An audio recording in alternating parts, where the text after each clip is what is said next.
আমার দেশের কে বা কারা, কেউ বা কেউ শুধু শিরিক আর বেদাতের তবকা দিয়ে দিয়ে দিয়ে দিয়ে এ উম্মতকে অলি থেকে জুদা করার পায়তারা করতেছে। কি কথা কর না কেন? অলি থেকে জুদা করার, পার্থক্য করে সরিয়ে দেওয়ার জন্য চেষ্টা চালাইতেছে। কিন্তু 1000 বছর চেষ্টা করলেও অলি থেকে মানুষকে জুদা করা সম্ভব হবে না, এটা অসম্ভব। আল্লাহ তাদেরকে নির্বাচিত করেই পাঠিয়েছে। এই অলিরা মানুষকে হকের দাওয়াত দিয়েছেন, প্রিয় নবীর আদলে, আল্লাহর হাবিবের চরিত্রে নিজেদের চরিত্র তারা রাঙিয়েছেন। খুবই মনোযোগ দিয়ে কথা শুনবেন। আল্লাহর নবী বলেন, ও আমার উম্মত, মান আহাব্বা সুন্নতি, তোমরা যদি আমার আদর্শকে ভালোবাসো। সুন্নাহ শব্দের অর্থ হলো রীতি, নীতি, পথ। যেই রীতি, যেই নীতিতে, যেই পথে আল্লাহর হাবিব এবং সাহাবীরা পরিচালিত, আল্লাহর নবীর সাহাবীরা পরিচালিত হয়েছেন এবং আল্লাহর নবী সাহাবায়ে কেরামকে দিক নির্দেশনা দিয়েছেন। আল্লাহর নবী যে কাজগুলি করেছেন এই কাজগুলি হলো সুন্নাহ। ও আমার নবীর উম্মতেরা শুনে যান, আল্লাহ রাসূল বলেন, উম্মত মান আহাব্বা সুন্নতি, তোমরা আমার সুন্নাহকে যারা মহব্বত করবে, ফাকাদ আহাব্বানি, তারা আমি নবীকেই ভালোবাসবে। এখানে সুন্নতের গুরুত্ব, আদর্শের গুরুত্ব। আমাদের সমাজ, আমাদের ফ্যামিলি, আমাদের রাষ্ট্র, সুন্দর একটা পৃথিবী, সুন্দর একটা ব্যবস্থা, আমরা আমাদের জীবন চালাই। শুরু হয় বিবাহের মাধ্যমে একটা জীবন, বিবাহের মাধ্যমে একটা জীবন শুরু হয়। বৈবাহিক বন্ধনের মাধ্যমে, স্বামী স্ত্রীর মাধ্যমে একটা ফ্যামিলির জীবন শুরু হয়। আমাদের বাবা মার সূত্রপাতটা হয়েছিল বৈবাহিক বন্ধনের মাধ্যমে। বাবা মা থেকে সন্তান, সন্তান থেকে নাতিপুতি, নাতিপুতি থেকে পরবর্তী প্রজন্ম, এইভাবে আসতে থাকে। এখন আপনাদেরকে বলি, বৈবাহিক নীতিমালা যদি রাসূলুল্লাহর সুন্নত মোতাবেক হয় তাহলে এমন শান্তি পৃথিবীতে আর নাই। ফাতেমা রাদিয়াল্লাহু আনহার বিয়ে হলো 18 বছরে, আল্লাহর নবী বিবাহ করলেন 25 বছর বয়সে। ফাতেমা রাদিয়াল্লাহু আনহাকে বিয়ে দিলেন 18 বছর বয়সে। হযরত ফাতেমাকে একেবারে সাদা সিধা মোতাবেক নবীজি বিবাহ দিলেন। আলীকে বললেন, আলী তোমার কি আছে? বলে, ইয়া রাসূলুল্লাহি, দেওয়ার মতো আমার আর কিছুই নাই গো নবী। হুজুর, আমার ঘরের মধ্যে একটা বল্লম আছে, একটা লোহার পোশাক আছে, যে পোশাক পরে আমি জিহাদের ময়দানে যাই। আল্লাহর নবী বললেন, ওই পোশাকটাকে তুমি বিক্রি করে দাও। হযরত আলী বিক্রি করতে গেলেন, মাত্র 3 দিরহাম দাম বলা হলো। উসমান গনি জিন্নরাইন দেখলেন হযরত আলীর এই পোশাকের কোনো মূল্য নাই, দাম নাই। জিজ্ঞেস করলেন, আলী রে, তোমার এই পোশাকের দাম কত? বলে, উসমান, দাম জিজ্ঞেস করে মানুষ 3 দিরহামের কথা বলেছে। উসমান গনি ডাক দিয়ে বলেন, আলী, তোমাকে আমি 270 দিরহাম দিয়ে দিলাম, যাও, তোমাকে 270 দিলাম, আমার এটা দিয়ে দাও। 270 বিক্রি করে দেওয়ার সময় হযরত আলী চলে আসে। উসমান ডাক দিছে, আলী দাঁড়াও, এই লোহার পোশাক তো আমার প্রয়োজন নাই, আমি তোমার কাছ থেকে কিনেছিলাম, আবার তোমাকে হাদিয়া দিলাম। সুবহানাল্লাহ বলবেন, তোমাকে হাদিয়া দিয়ে দিলাম, যাও। এই পোশাকও নিয়ে আসলেন, টাকাও নিয়ে, কিছু গহনা পাত্রী, সোনা দানা, হয়তো সামান্য কিছু কেনাকাটা হলো, একটু সুগন্ধি, সামান্য আসবাবপত্র। হযরত আলীর ঘরের মধ্যে কিছুই ছিল না, ছোট্ট মাত্র একটা চৌকি ছিল, মাত্র বিছানায় দেওয়ার মতো কিচ্ছু নাই, একটা মাত্র কম্বল। বালিশ কি জানেননি? খেজুরের সুবলা, খেজুরের ছালগুলি সংগ্রহ করে চামড়ার ভিতরে ঢুকাইয়া ওটা দিয়ে হযরত ফাতেমার বালিশ করা হলো। কি এক সাদা সিধে বিবাহ হলো সেই দিন, চিন্তা করেন তো। আর আমাদের বিবাহের অনুষ্ঠানে লক্ষ লক্ষ টাকা বেহুদা নষ্ট করি, বরকত আসবে কি সাদা গোড়া কোথার থেকে? অপচয় করলে বরকত কোথার থেকে আসবে বলে? বিয়ে করার সময় আমরা লক্ষ লক্ষ টাকা একবার বেহুদা নষ্ট করি। কি এক সাদা সিধে বিবাহ, রাসূল করিমের কন্যা সাইয়্যিদাতুন নিসাই আহলিল জান্নাহ যিনি দুনিয়ার থেকে জান্নাতের রমণীকুলের সাইয়্যিদ দিনী ছিলেন, সর্দার রেনি ছিলেন। একসাথে বলবেন আল্লাহু আকবার।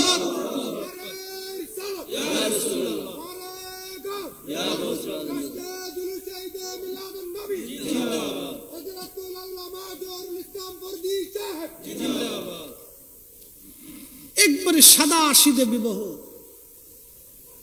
তো ফাতেমা রাদিয়াল্লাহু আনহা বিয়ে শাদীর দিন তারিখ সব নির্দিষ্ট, বসে বসে কাঁদতেছে, ঘরে তো মা নাই। তো আল্লাহর নবী কি সান্ত্বনা দিবে, তিনিই বাবা তিনিই মা। পাশে যে রাসূল করিম বসলেন, বসে বলতেছেন, ফাতেমা রে, বুঝতে পারছি তুমি কি জন্য কাঁদো।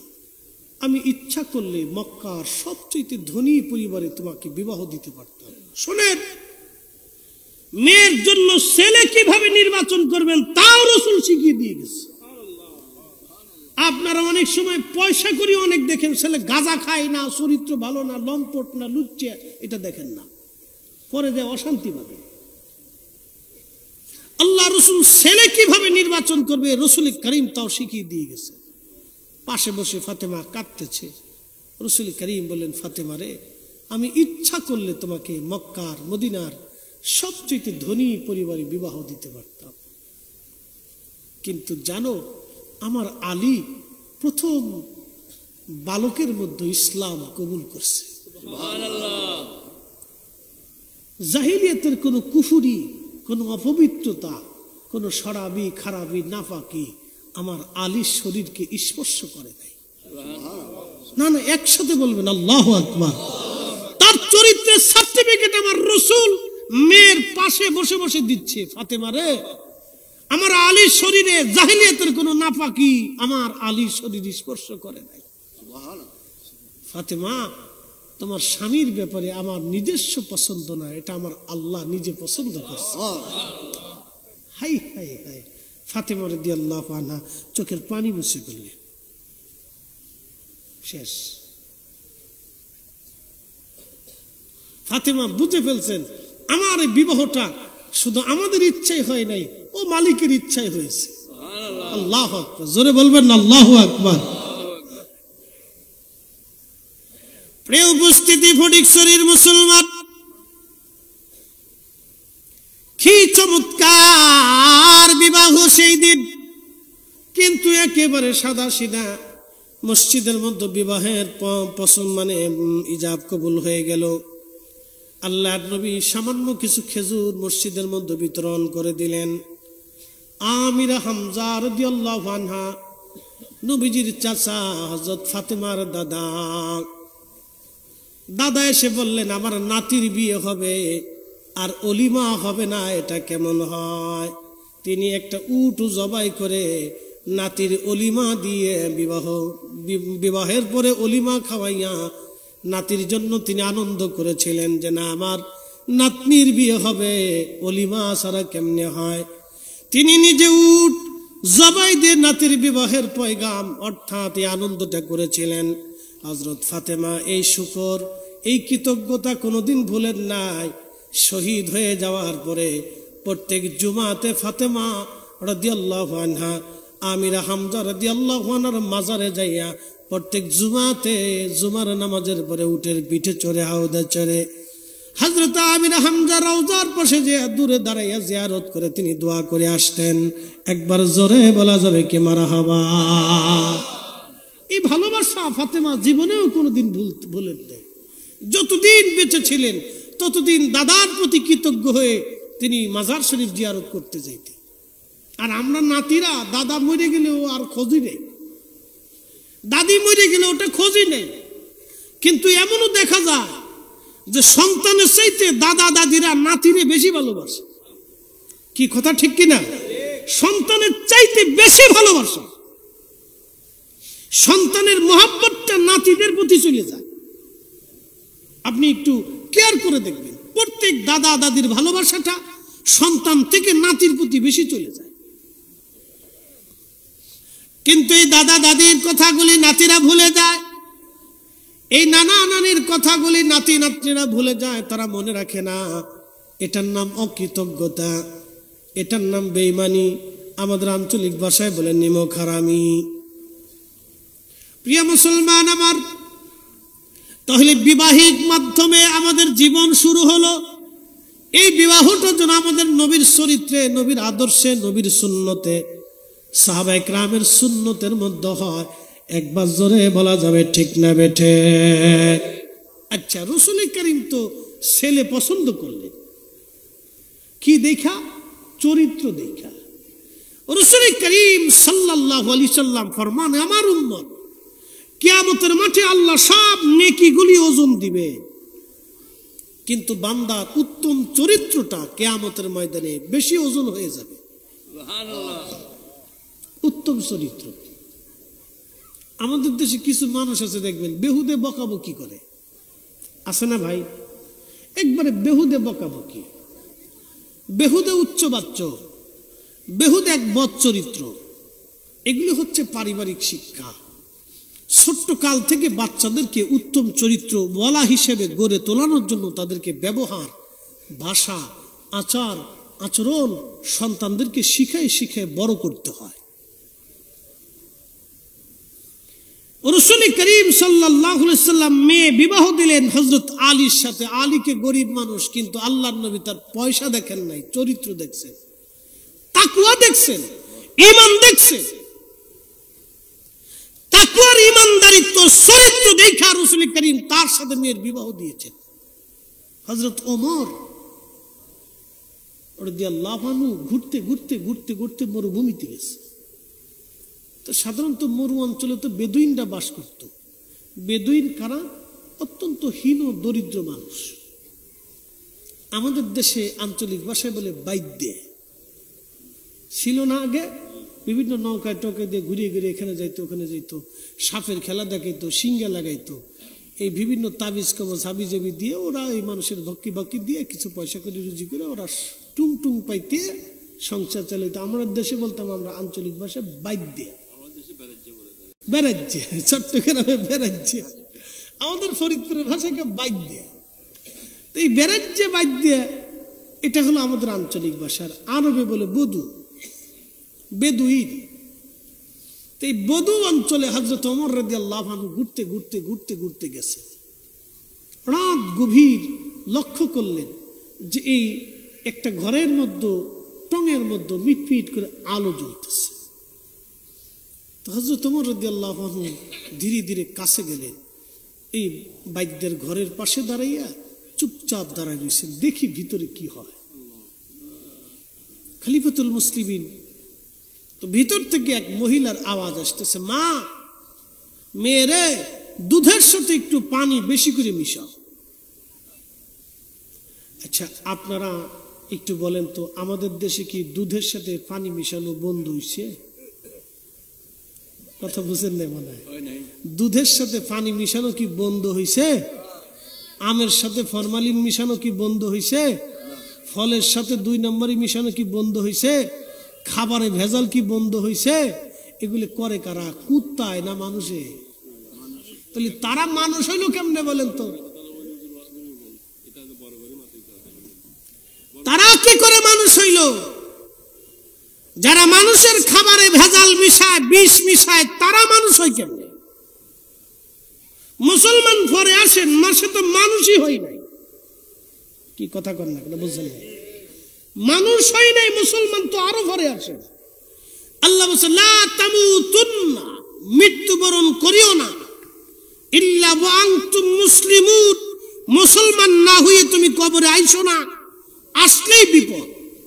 মুসলমান হয়ে তুমি কবরে আসো তো যে মানুষের খাবারে বিষ মিশায়, শিশুর খাবারে বিষ মিশায়, মানুষের খাবারে ভেজাল দেয়, যে মানুষের বিষ মিশিয়ে কিডনি ফসাচ্ছে, এই ব্লাড ক্যান্সারের রূপ নিচ্ছে, মানুষের মস্তিষ্কের রক্তক্ষরণ বাড়তেছে, হাই প্রেশার বাড়তেছে, মানুষের ডায়াবেটিস আসতেছে, এই ভেজাল খাবারগুলি যারা খাওয়াচ্ছে, যারা দিচ্ছে, অধিক মুনাফার লোভে যারা মানুষের রক্ত নষ্ট করে দিচ্ছে, আল্লাহর কসম করে বলি, মক্কা ঘরে 40,000 বছর ইবাদত করলেও মুসলমান তো দূরের কথা, ও মানুষই হয় নাই। কি কথা কর না কেন, ঠিক কিনা? ও মানুষই হয় নাই, ও মানুষই হয় নাই। প্রিয় মুহতারাম ফটিকছড়ির মুসলমান, হযরত ওমর রাদিয়াল্লাহু আনহু পিছনে দাঁড়ায় চুপচাপ শুনতেছে। মহিলা ডাক দিয়ে বলে, মেয়ে, দুধের সাথে পানি একটু বেশি করে মিশাও। আমার মা বোনেরা, কথাগুলি ভালো করে শুনে যাবেন, এখান থেকে আপনাদের জীবনে অনেক বড় শিক্ষা আছে। মেয়েটা ডাক দিয়ে বলল, মারে, দুধের সাথে পানি যে মিশাবো, হযরত ওমরের গোয়েন্দা যদি জানে, কালকে বিচার হবে রে মা। আল্লাহু আকবার। উচ্চস্বরে সবাই বলবেন আল্লাহু আকবার। হযরত ওমর কিন্তু পিছনে দাঁড়িয়ে দাঁড়িয়ে শুনতেছেন মা আর মেয়ের কথা। হযরত ওমর রাদিয়াল্লাহু আনহু শুনেন। মেয়েটাকে মা ডাক দিয়ে বলে, মারে, ওমরের গোয়েন্দা কি করে জানবে যে আমরা এই গভীর রাত্রে দুধের সাথে পানি মিশাই? তুমি দুধের সাথে পানি বেশি করে মিশাও, অধিক মুনাফা আমাদের আসবে। মেয়েটা ডাক দেখায়, মা, ওমরের গোয়েন্দা যদি নাও জানে, আমি দুধের সাথে পানি মিশাইব না, আমার আল্লাহ নিজে দেখতেছে। চিৎকার মেরে জোরে বলবেন আল্লাহু আকবার। এটাই রাসূলের চরিত্র। এই চরিত্র যদি কোনো মানুষের মধ্যে আসে, সমাজ সুন্দর হয়ে যাবে, জীবন সুন্দর হয়ে যাবে। মেয়েটার এই সুন্দর চরিত্র দেখে হযরত ওমর গোলামকে বললেন, জায়গাটা নির্বাচন করো, কালকে সকালবেলা এখানে আসা লাগবে খোঁজ খবর নেওয়ার জন্য। হযরত ওমর চলে গেলেন। ফজরের নামাজ পড়ার পরে গোয়েন্দাদেরকে পাঠিয়ে বললেন, যাও ওই পরের বারে খবরটা নিয়ে আসো। গোয়েন্দারা এসে জানতে পারলো ওই মহিলার স্বামী মারা গেছে, মেয়েটা এতিম, তারা মাত্র দুধ বিক্রি করে কোন রকম সংসার চলে। হযরত ওমর ডাক দিলেন, ও আমার ছেলেরা, তোমরা দাঁড়াও, কে বিয়ে করবা? হযরত ওমর বলতেছে, এ ছেলেরা তোমরা দাঁড়াও, কে বিয়ে করবা? বড় ছেলে আব্দুল্লাহ ইবনে ওমর বলল, আব্বাজান, আমি তো শাদী করছি, আমার তো স্ত্রীর প্রয়োজন নাই, আমার ছোট জনকে দিয়ে দেন, ওর স্ত্রীর প্রয়োজন, তাকে বিয়ে পড়ান। তো সে বেটারে, আমি একটা মেয়ে পছন্দ করেছি, ওমরের ঘরে পুত্রবধূ, এত বড় আমানতদার মেয়ে আমার নজরে আর পড়ে নাই। অন্ধকার রাত্রি, ক্ষুধার ভয়ে, আল্লাহর ভয়ে যে মেয়েটা দুধের সাথে পানি মিশে না, মায়ের হুকুম পাওয়ার পরেও, মা চাপাচাপি করার পরেও, নিজের জন্মদাতা মা, জন্মদাত্রী মা, মেয়েকে অন্যায় কাজ করার পরেও, বলার পরেও, যে মেয়েটা আল্লাহর ভয়ে নিবৃত হয়ে গেল, দুধের সাথে পানি মিশাইল না রে বেটা, এই মেয়েটাই ওমরের পুত্রবধূ দরকার। ছেলে বলল, বেটা আপনার পছন্দ, একটা বেদুইন পরিবারে হযরত ওমরের ছেলের বিয়ে হবে আজ, তাও দুধ বিক্রি কর্নেওয়ালার ঘরে।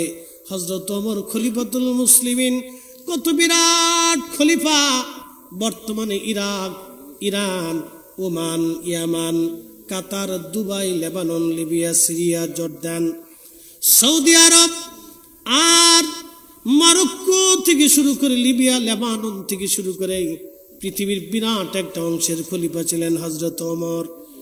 এত বড় বিশ্বের খলিফা হযরত ওমর, তার ছেলের বিয়ে হয় দুধ বিক্রি করনেওয়ালা মেয়ের সাথে। একবার জোরে বলা যাবে কি আল্লাহু আকবার?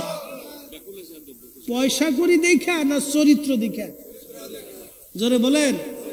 তাহলে আপনার মেয়ে ছেলেকেও বিয়ে করাবেন চরিত্র মায়া দেখা, চরিত্রওয়ালা মায়া দেখে যদি বিয়ে করান, তাহলে বৃদ্ধকালে বেটার বউয়ের ধাক্কা শোনা লাগবে না।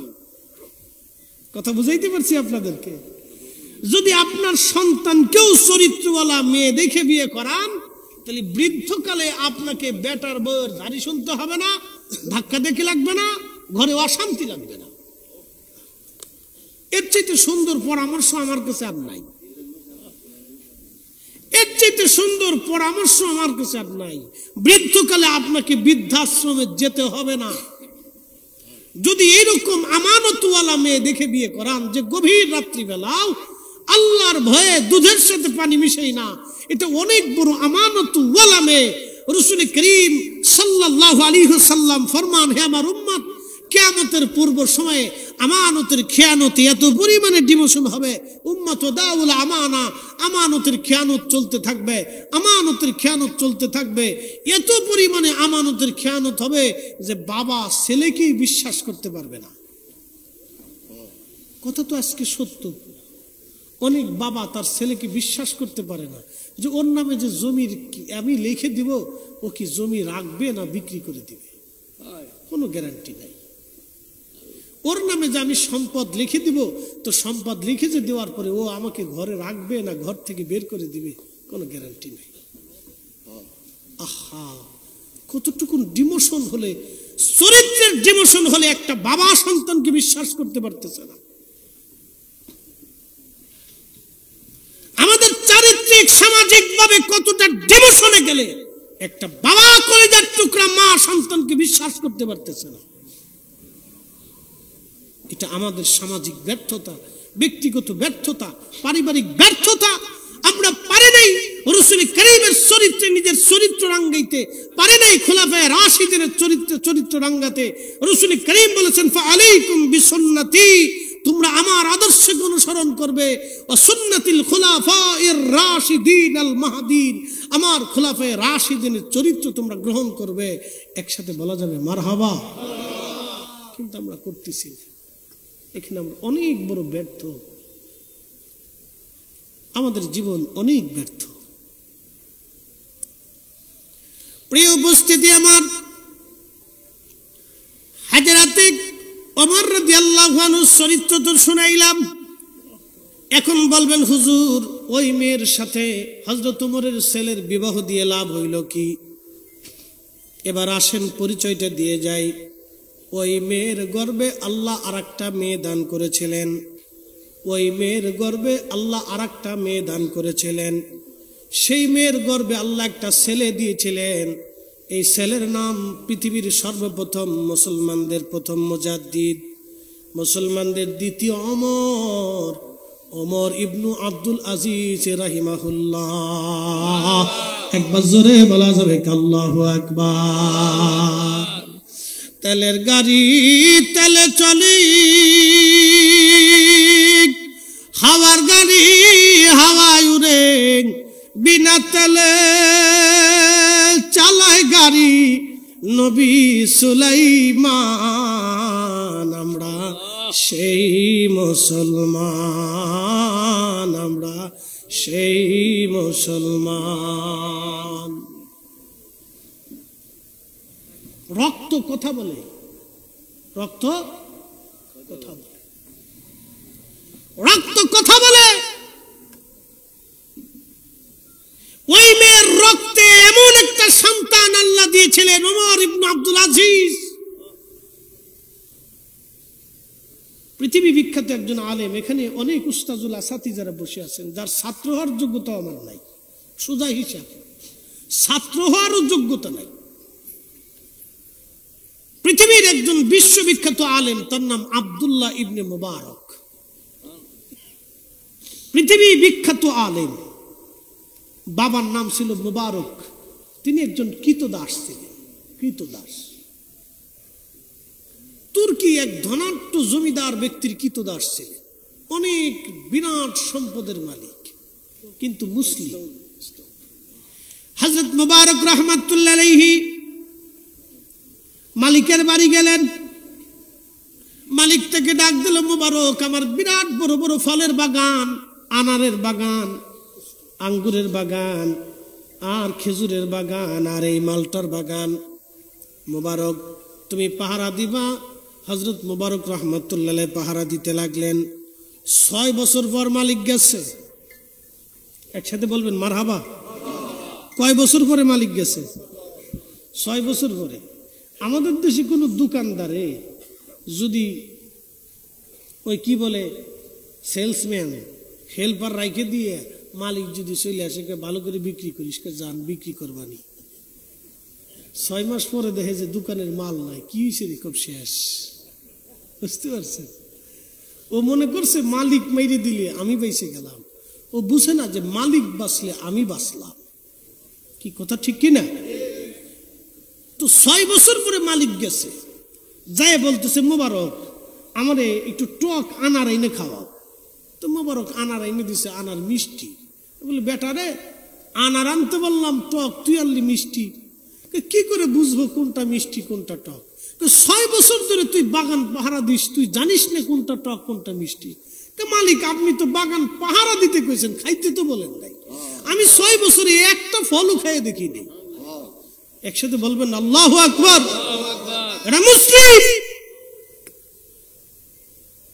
আনারের বাগানওয়ালা চিন্তা করে পুলা একটা পাইছি, এটা সারা যাইতো না। বিবিরে যায় কয়, বিবিও মেয়েটা তো আমার খুব আবেদা সালেহা, খুব পরহেজগার মেয়ে, তো ছেলে পছন্দ করছি। বলে কোন জমিদারের ছেলে, বাড়ি কোথায়, কোন এলাকায়, কি পরিমাণ অর্থ সম্পদ আছে? আমরা দেশের বেডিগার তো চিনতে খালি টিয়া পয়সা, কারণ টাকা পয়সা হলে মেকআপ সেকআপ এগুলি বেশি করা যাইব, বুঝছেন না? একটু ঘোরাফেরা, সোনা দানা, এই সাজনে গুজনে কাপড় চোপড়, হেগার খুশি হলেই তাই। খালি এগার চিনতে হলো যত মেকআপ সেকআপ, সাজন গুজন, সোনা দানা, টাকা পয়সা, যা যা চিনতে খালি এগুলি, বুঝছেন না? এগুলি চিন্তা, এছাড়া আর তো আর চিন্তা নাই। তো স্ত্রী বলতেছে কোথায় কি অবস্থা, সোনা দানা, টাকা পয়সা, কেমন কেমন ছেলে, কেমন কি আশায় দিছে? বলতেছে না, আমার গোলাম মোবারকের সাথে বিয়ে দিব। বলেন কি, গোলামের সাথে মেয়ে বিয়ে দিবেন? তুমি বুঝো নাই, 6 বছর ধরে আমার বাগান পাহারা দিচ্ছে যেই ছেলে একটা ফল খেয়ে দেখে নাই, এত বড় আমানতদার ছেলের সাথে আমার মেয়ে বিয়ে দিতে হবে। এই ছেলের সাথে আমার মেয়ে বিয়ে দিলে আমার মেয়ে সারা জীবন সুখে থাকবে। একসাথে বলবেন না মারহাবা।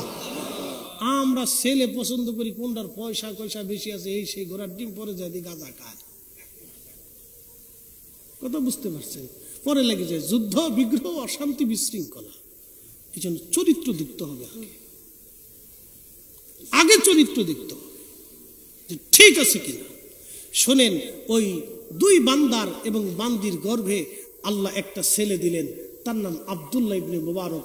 পৃথিবী বিখ্যাত আলেম, শুধু আলেমই না, এত বড় ফকিহ, এত বড় মুফতি পৃথিবীতে কোনো মার কোনোদিন জন্ম দিতে পারবে বলে আশা করা যায় না। একসাথে বলবেন আল্লাহু আকবার। এই জন্য রক্ত কথা বলে, রক্ত কথা বলে, বুঝে নিতে হবে, রক্ত কথা বলে। প্রিয় উপস্থিতি আমার, এজন্য আপনাদেরকে, যেহেতু মানুষের জীবনের বৈবাহিক পদ্ধতির মাধ্যমে জীবন শুরু হয়, এই জন্য শুরুটাই আগে আপনাদেরকে বললাম, নবীর চরিত্রে যেন হয়, তাহলে আমরা আমাদের সমাজ, আমাদের পরিবার ওইভাবে সুন্দর হয়ে আসবে। আল্লাহ রসুলের রঙে যদি রাঙ্গাইতে পারি, জীবন সুন্দর হয়ে আসবে। রক্ত কথা বলে, রক্ত কথা বলে। এখন তো লম্বা সময় একটা ঘটনা না বললেই নয়।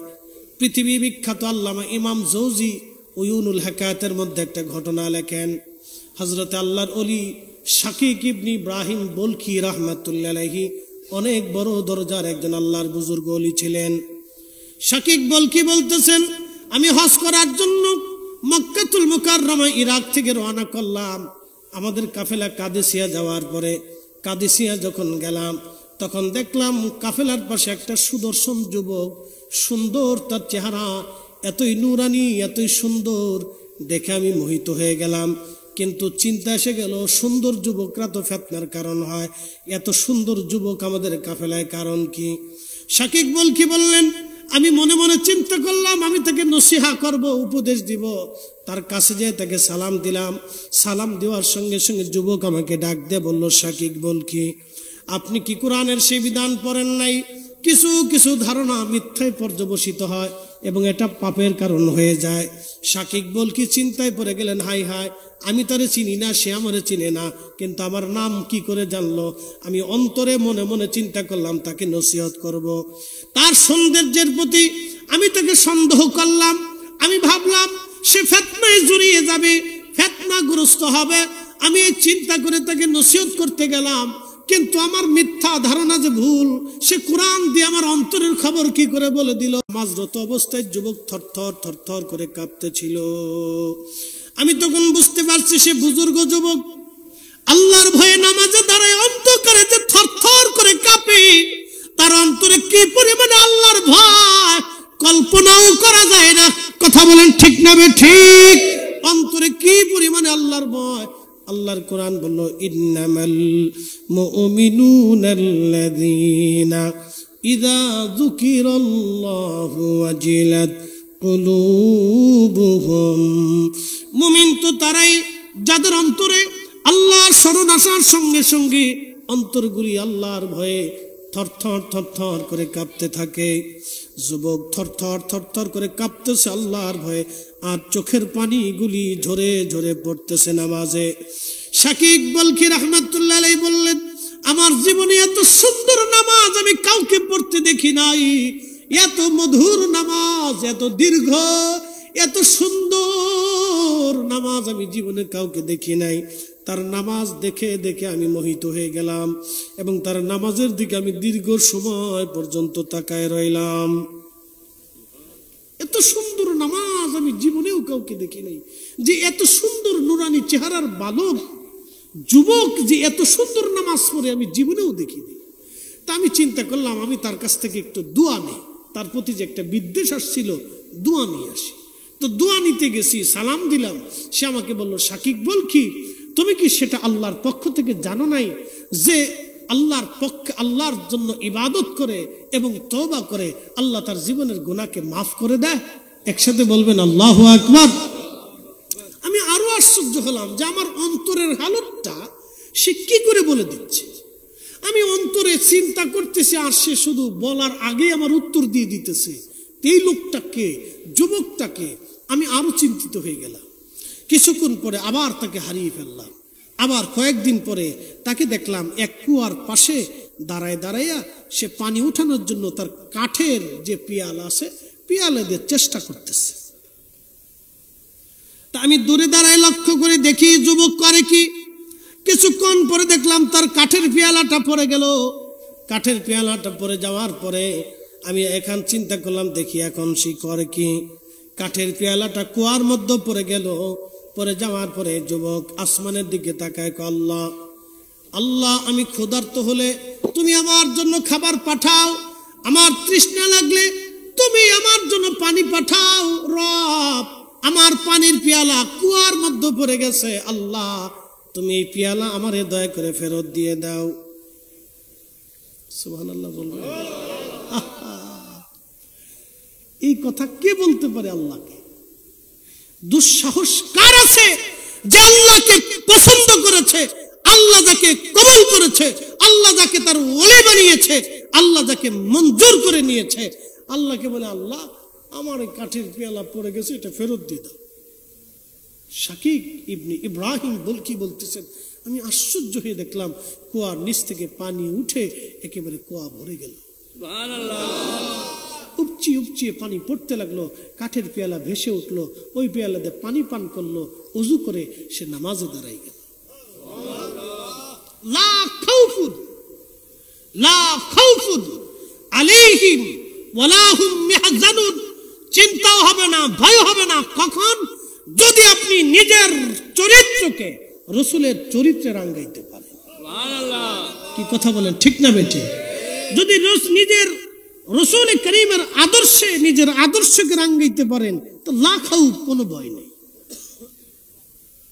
ওয়ালা হুম ইয়াহজানুন, কোনো চিন্তা নেই, কোনো চিন্তা নেই। আপনি রাঙ্গিয়ে দেখেন, আল্লাহি বিল্লাহি তাল্লাহি, আসমান ওয়ালার শপথ করে বলতেছি, কোনো চিন্তা নেই। আসমান থেকে ফয়সালা আসবে, অটোমেটিক ফয়সালা আসবে। তো শাকিব ইবনে ইব্রাহিম বলকি বললেন, আমি আরো আশ্চর্য হলাম। তার দীর্ঘ নামাজ পরে কিছুক্ষণ পরে সে আবার হারিয়ে গেল। কয়েকদিন আবার খুঁজে পাইলাম না। একদিন দেখি সে মরুভূমির ভিতর দিয়ে হাঁটতেছে, আমি তাকে অনুসরণ করলাম। বহু দূরে দেখি সে মরুভূমির মধ্যে বসে গেল। তার পিয়ালার ভিতর থেকে যে কাঠের বাসন ছিল, আগে তো কাঠের বাসন ছিল, তো এই কাঠের বাসনের ভিতরে তার এই মশক থেকে পানি ঢাললো, কিছু বালু নিয়ে কাঠের বাসনের ভিতরে দিয়ে গুলিয়ে সে খাইতে লাগলো। আমার কাছে আশ্চর্য লাগলো, বালি কি করে খায়? তো আমি চিন্তা করলাম এটা কি বালি না খাবার?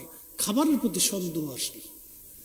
আমি দূর থেকে তার কাছে যে সালাম দিয়ে বললাম, আল্লাহর বান্দা, আপনার খাবারে কি আমাকে একটু অংশগ্রহণ করাবেন? তো বলতেছে, শাকিব আল্লাহর দেওয়া রিজিকে সন্দেহ করতে হয় না, বিসমিল্লাহ বলে শুরু করে দেন। তা আমি বললাম বিসমিল্লাহ বলে যখন কাঠের বাসনটা মুখে লাগায় শুরু করলাম, দেখি বালি আর বালি নেই, বালি ছাতু হয়ে গেছে, তালবিনা হয়ে গেছে। খাবার এত সুস্বাদু হয়েছে, জীবনেও এরকম খাবার আমি সাকি খাই নাই, আমার নসিবই হয় নাই। একসাথে বলা যাবে আল্লাহু আকবার। শুধু কি তাই, 3 দিন পর্যন্ত আমার তৃষ্ণাও লাগে নাই, ক্ষুধাও লাগে নাই। ছাতু চিনেননি আপনারা? চট্টগ্রামে কি ছাতুই কয়? এটা খুব বিশুদ্ধ খাবার এবং খুব শক্তিশালী খাবার। আমরা দেশের পোলাপানে ছাতু মতো চিনে না, ওরা চিনে চিপস, চকলেট, সুইংগাম, এই আবিজাবি ছাতা মাতা খাইয়া ও জীবন শেষ, কিচ্ছু নাই। এই আবিজাবি না খাওয়াইয়া রসুলের দেওয়া খাবার খাওয়ায়। বাচ্চাদেরকে রসুল করিম খেজুর খাওয়াইতে বলছে, ছাতু তালবিন এগুলি খাওয়াবেন, এর পুষ্টিকর খাবার। এগুলি খালি ব্রেন প্রশস্ত হবে, হাড় শক্তিশালী হবে, বাচ্চা হৃষ্টপুষ্ট হবে, হাবিজাবি খাওয়ায় না।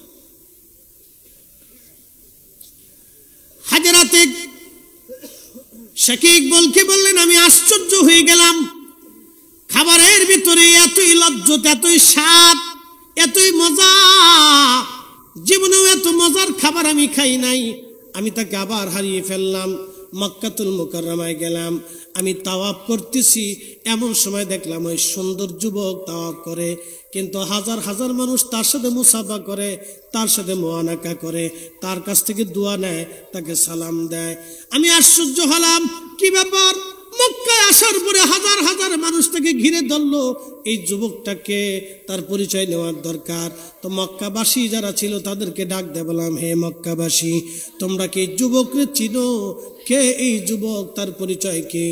আমি ইরাক থেকে মক্কা পর্যন্ত আসলাম, কেউ তাকে চিনল না, কিন্তু হারাম শরীফের এত মানুষ তার সাথে মুসাফা করে, তার সাথে মুআনাকা করে, তার কাছ থেকে দোয়া নেয়, এই যুবকের পরিচয় কি? তখন লোকেরা বলল, শোনো, এই যুবকের নাম হযরত ইমাম মুসা কাজেম রাহিমাহুল্লাহ, তার বাবার নাম ইমাম জাফর সাদেক, তার বাবার নাম ইমাম মুহাম্মদ বাকের, তার বাবার নাম ইমাম জয়নুল আবিদিন, তার বাবার নাম সুলতানে কারবালা ইমাম হুসাইন, তার বাবার নাম শেরে খুদা আলী, তার স্ত্রীর নাম সাইয়্যিদাতুন নিসাই আহলিল জান্নাহ ফাতেমা, তার বাবার নাম রাহমাতুল লিল আলামিন, নবীর কন্যার নাম ফাতেমা, তার সন্তানের নাম হুসাইন, তার সন্তানের নাম ইমাম জয়নুল আবিদিন, তার সন্তানের নাম ইমাম মুহাম্মদ বাকের, তার সন্তান ইমাম মুহাম্মদ জাফর সাদেক, তার সন্তানের নাম ইমাম মুসা কাজেম। ওই যুবকের নাম ইমাম মুসা কাজেম। রক্ত কথা বলে, তিনি আওলাদে রাসূল, সরাসরি হাসানি হুসাইনি, সরাসরি হাসানি হুসাইনি, সরাসরি রাসূলুল্লাহর রক্ত। এই রক্তের মাধ্যমে ইমাম মাহদী দুনিয়াতে আসবে, এই রক্তের মাধ্যমে ইমাম মাহদী দুনিয়াতে আসবে। একবার জোরে বলা যাবে কি আল্লাহু আকবার? আল্লাহু আকবার। ইয়া রাসূলুল্লাহ।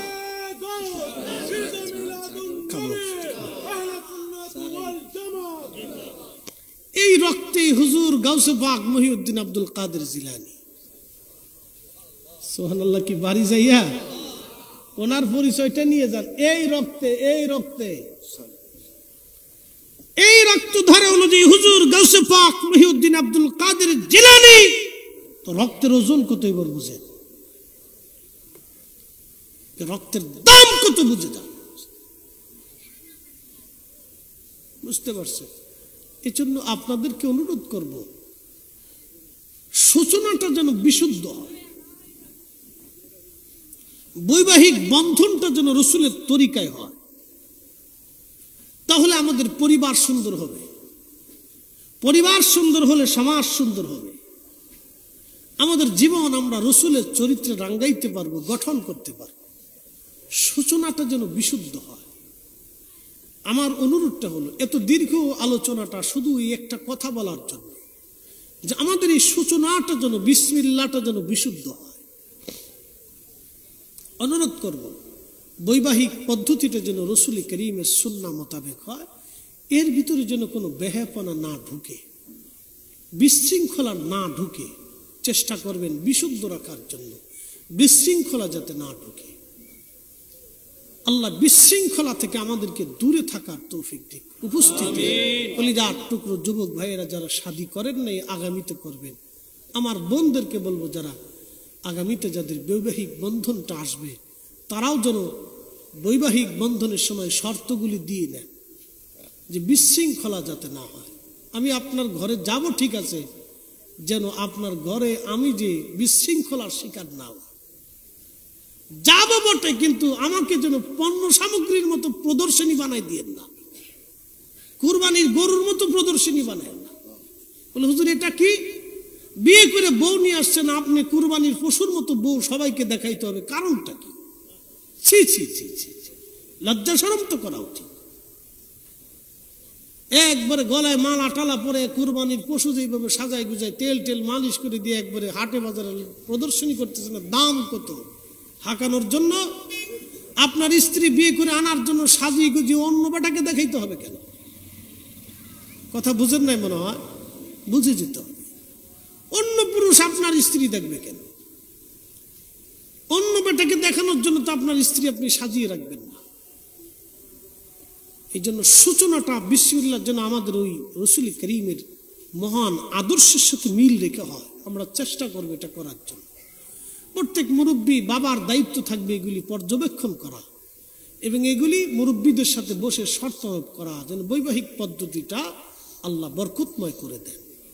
বিবাহটা কোনো ছেলে খেলা না, এটা একটা জীবন, একটা সূচনা, একটা পরিচয়। খালাকনাকুম মিন যাকারিন ওয়া উনসা, আল্লাহর কোরআন বলতেছে আমি একজন মানুষ এবং একজন পুরুষ একজন নারী দিয়ে আমি পৃথিবীতে মানব জাতির সৃষ্টি করেছি এবং এই জাতিকে বৃদ্ধি করেছি। বহু সন্তান পৃথিবীতে আসছে। আল্লাহ রাসূল বলছেন তোমরা বিবাহটাকে সহজ করে দাও, বৈবাহিক বন্ধনটাকে তোমরা সহজ করে দাও। এটা আমরা ধীরে ধীরে ধীরে ধীরে জটিলতার মধ্যে নিয়ে আসছি। একজন বিয়ে করতে হলে চলনে কয়েক শ্লোক নিয়ে যাইতে হবে, না নিলে এ বাজার এ খুশি, এ বাজার এ বাজার, এখানে সেখানে নানান ফেসাফেসি, অনেক বৈবাহিক অনুষ্ঠানে মারামারি পর্যন্ত হয়। জামালপুরে এক খবরে দেখলাম বিয়ের বাড়িতে খাবার নিয়ে মারামারি করে একজন নিহত। ব্রাহ্মণবাড়িয়াতে দেখলাম খবরে একজন বিয়ে বাড়ির গেট নিয়ে টাকা পয়সা নিয়ে মারামারি করিয়া এই বিরাট বড় হট্টগোল, কয়েকজন আহত। কি এক পাগলের প্রলাপ, পাগলের কায়দা বায়দা। একটা পবিত্র বন্ধন আত্মীয়তার অনুষ্ঠান হতে যাচ্ছে, এখানে মারামারি হবে কেন আর ঝগড়া হবে কেন? কাজটা তো রাসূলের সুন্নত। বিবাহ না হলে আমার মায়ের পরিচয় ছিল না, আমার নিজের কোনো পরিচয় ছিল না। আমার আব্বা এবং মায়ের পবিত্র বৈবাহিক মিলনের মাধ্যমেই আল্লাহ আমার একটা বাবার পরিচয় দিয়েছে, মায়ের পরিচয় দিয়েছে, ভাইয়ের পরিচয় দিয়েছে, বোনের পরিচয় দিয়েছে, দেশের পরিচয় পেয়েছি, ধর্মের পরিচয় পেয়েছি, একটা জীবন পেয়েছি, একটা সংসার পেয়েছি। তাহলে এই কাজটার সূচনাটা যেন রাসূলের তরিকা হয়, এটাই হলো আমার মূল বক্তব্য। আমরা যদি আমাদের সমাজকে, দেশকে এবং পরিবারকে সুন্দর রাখতে চাই, তাহলে বিসমিল্লাতেই যেন আমাদের সূচনায় সুন্দর হয় এবং এই কাজটা যেন ইসলামিক নিয়মে রাসূল করিমের সুন্নাহ পদ্ধতিতে হয়। সন্তান আসার পরে প্রথম দায়িত্ব কি? সুন্দর একটা নাম রাখা। এরপরে 6 দিনে সম্ভব হলে আকিকা করা। সর্বপ্রথম ওই বাচ্চাটাকে কোরআন শরীফ শিক্ষা দেওয়া। আমার দেশের বহু মুসলমান কোরআন পড়তেই পারে না, মনে কিছু নিয়ে না। অনেক মুসলমান আছে কোরআন শরীফ পড়তেই পারে না। তাহলে বোঝা গেল এই ব্যর্থতা কার? বাবা মার। মাদ্রাসাও আছে, মক্তবও আছে, কিন্তু পড়তে পারে না। তাহলে ব্যর্থতা কার? বাবা মার। সর্বপ্রথম একটা বাবার দায়িত্ব, মায়ের দায়িত্ব, বিশুদ্ধভাবে সন্তানকে কোরআন শেখানো ওই বাবা মার জন্য একবারে অবশ্যই কর্তব্য। তাকে বিশুদ্ধভাবে কোরআন শিখাইতেই হবে। এগুলি আমাদেরকে বুঝতে হবে। একটা ছেলে যদি রাসূল করিমের সুন্নাহে, আল্লাহর কোরআনের আইনে, নবীর তরিকায় চলে আসে, তাহলে এটা আমাদের জন্য অনেক বড় প্লাস পয়েন্ট। বুঝলেন? সে মানুষ হয়ে গেল, দুনিয়াও মুক্তি, আখিরাতে মুক্তি। প্রিয় উপস্থিতি আমার, এই জন্য আপনাদেরকে বলে দিয়ে যাচ্ছি, আমাদের বৈবাহিক পদ্ধতিটা যেন রাসূল করিমের সুন্নাহ মোতাবেক হয়। সাহাবীরাও বিয়ে করেছেন এইভাবে, যেন আমাদেরও হয়। আমরা এইভাবেই যেন আমাদের সূচনা করতে পারি। নবীর চরিত্রে নিজের জীবন আমরা রাঙ্গাইতে পারি। আল্লাহর নবীর যে চরিত্রওয়ালা ছিলেন,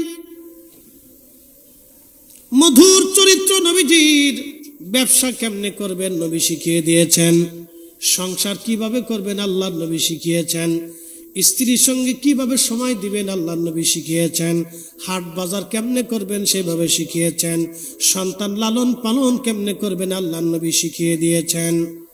এজন্য আল্লাহর নবী বললেন, তোমরা যদি আমার সুন্নাহ মানো, আমার আদর্শ মানো, তাহলে তোমার কি হবে? মাই ফিল জান্নাহ, তুমি আমার সঙ্গে আল্লাহর জান্নাতে চলে যাবে, আল্লাহর জান্নাতে চলে যাবে, আমার সঙ্গে খোদার জান্নাতে চলে যাবে। একবার জোরে বলা যাবে কি আল্লাহু আকবার। নবীর আদর্শ বললে নবীর সঙ্গে জান্নাত। আল্লাহ রাসূল বলেন, আল মারু মা মান আহাব্বা, তুমি যাকে ভালোবাসবে তার সঙ্গে তোমার হাসর নাসর হবে। আমরা ওলিদেরকে কেন ভালোবাসতে বলি কেন? বারবার ওলির কাছে যান, সোহবতে যান, আলেমদের কাছে যান, বুজুর্গদের কাছে যান। কি জন্য যান? তাদের সোহবতে বসলে মানুষ শিক্ষা অর্জন করে। সোহবতের শিক্ষা হলো দামি শিক্ষা, সোহবতের চাইতে শিক্ষা হতে পারে না। সোহবতের শিক্ষাটা হলো সবচাইতে দামি শিক্ষা। আমার দিকে তাকান, আবু যর গিফারি, তিনি রসুলের একজন সাহাবী ছিলেন, খুব মস্ত বড় বুজুর্গ এবং জাহিদ সাহাবী, দুনিয়া বিরাগী সাহাবী ছিলেন। সাহাবীদের ভিতরে অনেক কোয়ালিটি আছে, যেমন ওয়াসাল কারনি, যদিও রসুল করিমকে দেখেন নাই, কিন্তু তিনি দুনিয়া বিরাগী জাহিদ ছিলেন। আবু যর গিফারি দুনিয়া বিরাগী জাহিদ ছিলেন। আবু মুসা আশআরী দুনিয়া বিরাগী জাহিদ ছিলেন। হযরত ওমর ছিলেন বীর যোদ্ধা, আলী ছিলেন বীর মুজাহিদ, খালিদ বিন ওয়ালিদ ছিলেন রণকৌশলী বীর যোদ্ধা, বিরাট বড় জেনারেল। হযরত আবু বকর সিদ্দিক রাদিয়াল্লাহু তাআলা আনহু ছিলেন শরীফ, নম্র, ভদ্র, বিচক্ষণ, জ্ঞানী, ঠান্ডা তবিয়তের। উসমান গনি ছিলেন অনেক বড় ধনী, পয়সাওয়ালা, খুব লাজুক এবং খুব নরম চরিত্রের। একসাথে বলবেন না মারহাবা? এক একজন সাহাবীর এক এক ধরনের মর্তবা রাসূল করিমের দরবারে ছিল। তো ঠিক আবু যর গিফারি রাদিয়াল্লাহু আনহু ছিলেন জাহিদ সাহাবী, কিন্তু জানেন উনি আগে ছিল ডাকাত। গিফারি বংশের মানুষ ডাকাতি করত। ইসলাম গ্রহণ করার আগে তারা গিফারির বংশের মানুষ সবাই ডাকাতি করত। আমি সুনামগঞ্জের এক অঞ্চলে হাওড়ের সময় ত্রাণ দিতে গেছি, তো লোকে বললো, হুজুর ওই গ্রামের সব ডাকাত, গ্রাম শুদ্ধই চুরি করে, সবাইকে চোরের গ্রাম। বুঝতে পারছেন, গ্রামের সব চুরি করে। এরকম আছে কিছু অঞ্চল আগে ছিল, এখন আর নাই, এগুলি কমে গেছে। গ্রামের সব মানুষ, ওই এলাকার মানুষ বলে সব চুরি করে, তো ওই চোরের গ্রামে করে। তো গিফারি বংশের মানুষ ছিল ডাকাত, তারা ওই মরু অঞ্চলে ডাকাতি করে বেড়াইত। হযরত আবু যর গিফারি সর্বপ্রথম মক্কায় আসলেন রাসূলের সংবাদ নেওয়ার জন্য। আইসে নবী দেখেই কালেমা পড়ে ফেললেন। একসাথে বললেন আল্লাহু আকবার। কালেমা শুধু পড়েনি নাই, যারা মরু অঞ্চলে ডাকাতি করত, মানুষ খুন করত, দিনে দুপুরে জবাই করত, তাদের মতো মানুষ রাসূলের সোহবতে বসে এমন চরিত্রওয়ালা হয়ে গেল যে দুনিয়া বিরাগী হয়ে গেল। সে একাকী থাকতো। সাহাবীরা এসে বলল, হুজুর আবু যর গিফারি একা থাকতে পছন্দ করে, সে আমাদের সাথে মিশে না। আল্লাহর নবী বললেন, তাকে একা ছেড়ে দাও, একা থাকতে দাও, সে একা একাই থাকবে, একা একাই মারা যাবে, কিন্তু তার জানাজায় বহু মানুষ আসবে। একসাথে কইলেন না আল্লাহু আকবার? বুঝেন তো এবার? আবু যর গিফারি তার স্ত্রীকে নিয়ে চলে গেলেন মরুদ্যানে, নির্জনে মরুদ্যান, মরুভূমির মধ্যে চলে গেলেন। নবীর ইন্তেকালের পরে তিনি মরুদ্যানের মধ্যে চলে গেলেন। আবু যর চলে যাওয়ার পরে দীর্ঘদিন পার হলো, এক জুব্বায় কোনোদিন খান, কোনোদিন না খেয়ে থাকেন। এত বড় দুনিয়া বিরাগী, ওইখানে নিজের স্ত্রী নিয়ে নির্জনে ইবাদত করতে লাগলেন তিনি। কিন্তু ইন্তেকালের সময় ঘনায় গেছে, অসুস্থ হয়ে পড়লেন। স্ত্রী চোখের পানি ছেড়ে দিয়ে কাঁদে আর বলে, স্বামী আপনাকে কে আজ জানাজা করবে, কে দাফন করবে, কে আপনার কাফনের কাপড় জোগাড় করবে? সারা জীবন আপনি মরুভূমির মধ্যে আমাকে একাকিত্ব নিয়ে কাটিয়ে দিলেন। আমি আপনার বিবি আবু যর গিফারি ডাক দিয়ে বলেন, বিবিরে চিন্তা করো না, আমি আমার মাসুক নবীর জবান থেকে শুনছি, আল্লাহর নবী বলছেন আমি একা একাই থাকবো, আমি একাই মারা যাব, কিন্তু আমার জানাজায় বহু মানুষ আসবে। বিবি নবীর কথার উপর আমার ইয়াকিন, আমি তত সময় পর্যন্ত মরবো না যত সময় পর্যন্ত কোনো কাফেলা না আসবে। দেখো তো টিলার উপর দাঁড়ায় যদি কোনো কাফেলা আসে তাহলে আমি এই যাত্রায় বিদায় নিয়ে যাব, আমার আর সময় নাই, আমাকে মাফ করে দিও, ক্ষমা করে দিও। আপনি একটু চিন্তা করেন তো, রাসূল করিমের একটা কথার উপরে সাহাবীদের ইয়াকিন কি ছিল, আর আমরা রাসূলের কথার উপরে দলিল খুঁজি, নবীর জীবন নিয়ে দলিল তালাশ করি, খালিকে দলিল কো দলিল কো, আমরা নাকি খালিকে বহস করবো। আরে বেটা, রাসূল করিম নিয়ে আমাদের বহস কিসের? নবী সবার ঊর্ধ্বে, আল্লাহর পরে যার মর্যাদা, তার ইজ্জত সম্মান আর মর্যাদা নিয়ে তার কথা নিয়ে কোনো বহস নাই। কথা বলেন ঠিক না বেটে? কিসের বহস করতে হবে? আল্লাহর রাসূলের কথার উপরে কোনো কথা পৃথিবীতে হতে পারে না। রাসূল যা বলছেন এটাই ঠিক। আবু বকর সিদ্দিক বিনা দলিলে বিশ্বাস করছে, আমরা বিনা দলিলে বিশ্বাস করি।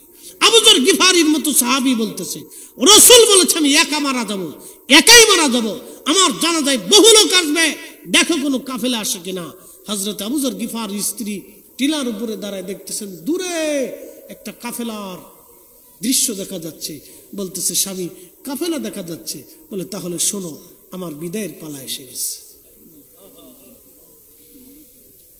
একিন কি দেখছেন? ঈমান কি ছিল? নবী যেটা বলছে এটার উপরে একিন কি? সে একা মারা যাবে, একা থাকবে, তার জানাজায় বহু লোক আসবে।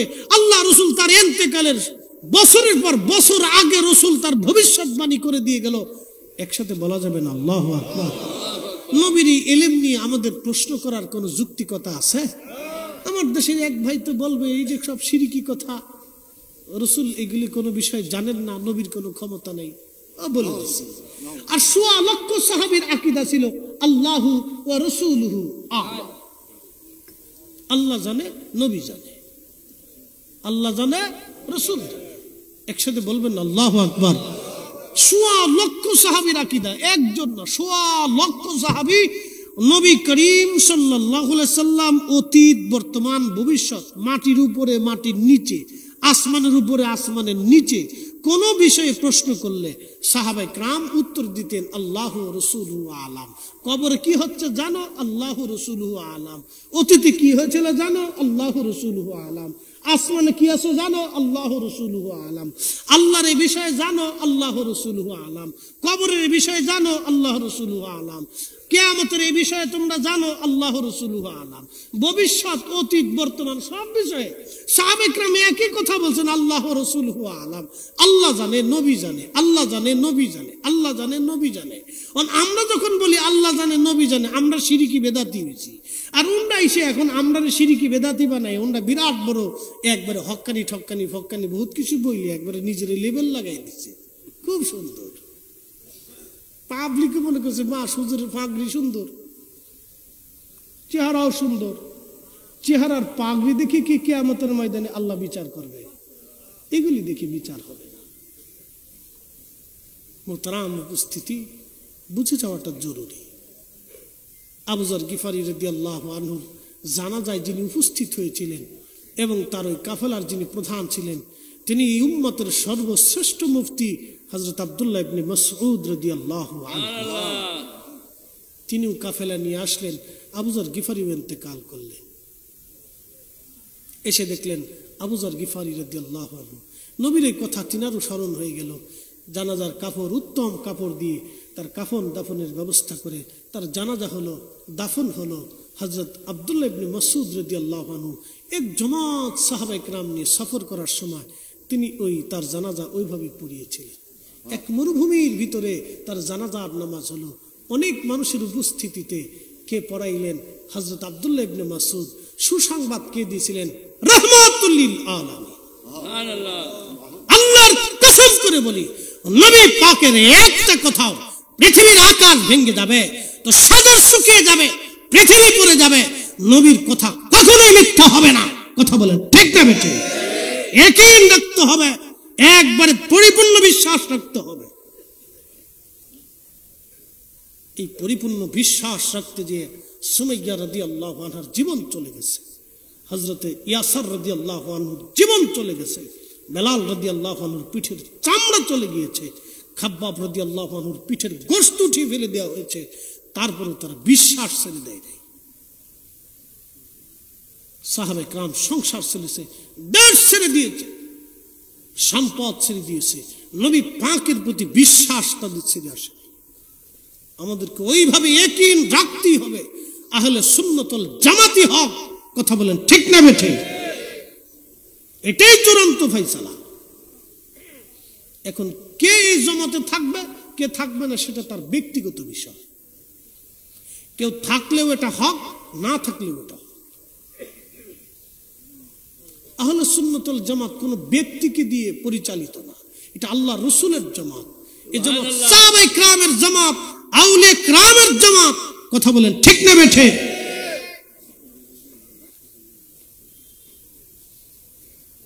প্রিয় উপস্থিতি, এজন্য আপনাদেরকে নবীর চরিত্রে নিজের জীবনকে রাঙ্গাইতে হবে, আল্লাহ রসুলের চরিত্রে নিজের চরিত্র সুন্দর করতে হবে, নিজের আকীদায়, ইমানে, চরিত্রে আল্লাহর হাবিবকে অনুসরণ করাটাই আমাদের বুদ্ধিমানের কাজ। নবীজি বললেন, মা আনা আলাইহি ওয়া সাহাবী, আমি এবং আমার সাহাবীরা যে মতে, যে পথে, এই পথে যারা থাকবে তারা জান্নাতি, তারা আহলে সুন্নাত ওয়াল জামাত। সুবহানাল্লাহ। আমি নবী এবং আমার সাহাবীরা যে পথে, যে মতে, এই পথে, এই মতে, এই চরিত্রে যারা থাকবে তারা আল্লাহর জান্নাতি, এবং তারাই জান্নাতি ফেরকা। বাদ বাকি সব দলগুলি জাহান্নামের মধ্যে চলে যাবে। এটা আল্লাহর নবী 1450 বছর আগে সতর্ক করে দিয়ে গেলেন। অতএব আপনাদেরকে বলবো, নবীর চরিত্রে উত্তম চরিত্র রাঙ্গাইয়া আমাদের জীবনকে সুন্দর করা লাগবে বন্ধু। আমাদের জীবনকে রাঙ্গাইতে হবে আল্লাহর নবীর চরিত্রের মতো। এত সুন্দর চরিত্র আর কারো নাই। একবারে নির্ভুল, নির্বাক্যে, নিশ্চিন্তায় যার চরিত্র গঠন করতে পারবেন তিনি নবী। আল্লাহর কোরআন বলল, ওয়া ইন্নাকা লাআলা খুলুকিন আযীম। আযীম আল্লাহর ভাষায় আযীম, আল্লাহর জবানে আযীম। আপনি নবী মহান চরিত্রের আধার। আপনি নবীর আগে এত বড় সুন্দর চরিত্র কারো ছিল না। আপনি নবীর চরিত্রের পরে এমন চরিত্র কারো হবে না। আপনি নবীর চরিত্র মহান। আল্লাহ নিজে সার্টিফিকেট দিয়েছেন আপনি মহান। অর্থাৎ যার চরিত্রের মধ্যে কোনো ভুল নাই, যার জীবনে কোনো আইব নাই, জীবনে কোনো ত্রুটি নাই।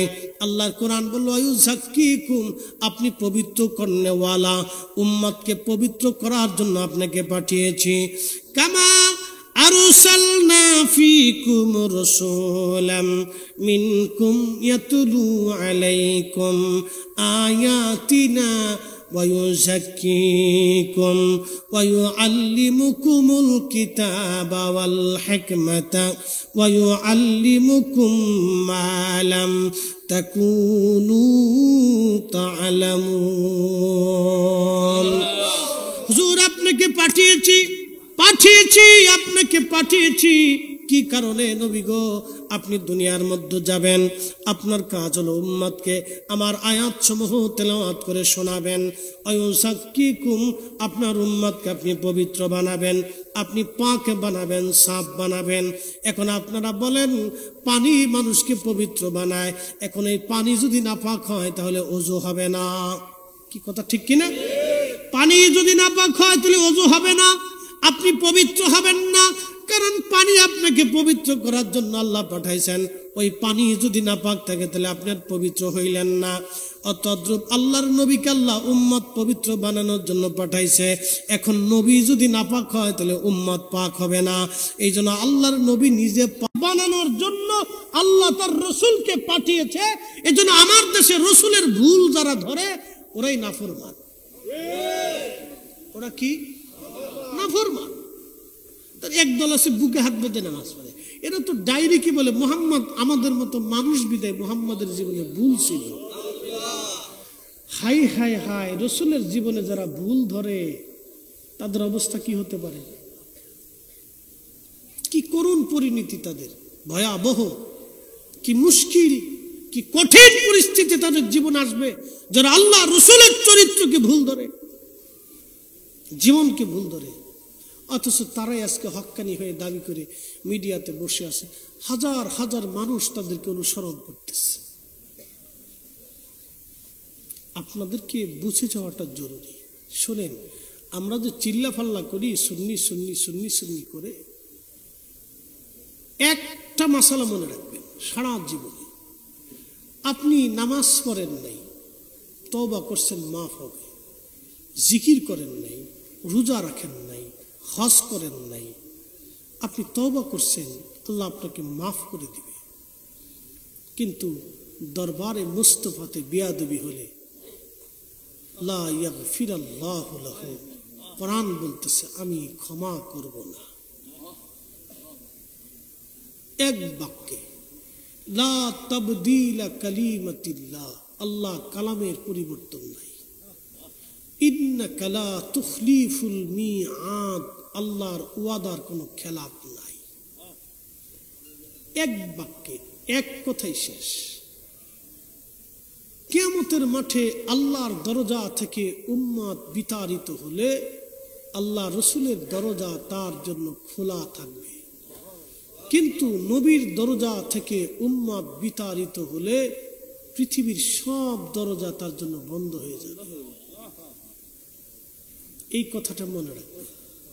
এই জন্য আপনাদেরকে ঘুরায় ঘুরায় বারবার রসুলের দিকে ফিরে আনি।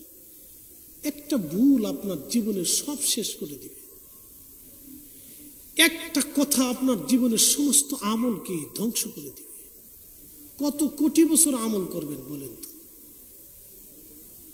হুজুর গাউসে পাকের এক রাতের আমলের সমান আপনার হয়েছে না। ইমামুল আজম আবু হানিফা রাহমাতুল্লাহ এক রাতের আমল আপনার হয়েছে না। তারা নবীর সাহাবীদেরকে দেখে আমল করতেন, কাবা দেখে আমল করতেন, রসুলের বরগাহে আমল করতেন। তার মতো হাস্তি মদিনায় কোনোদিন পেশাব করে নাই, হ্যাঁ জুতাও পরে নাই, পায়খানাও করে নাই। ইমাম মালিক রে জিজ্ঞেস করতেছে, ইমাম মালিক রে, ইমাম মালিক সমসাময়িক আলেম ছিলেন। ইমাম মালিক মদিনার সেই বিখ্যাত ইমাম, 4 ইমামের এক ইমাম।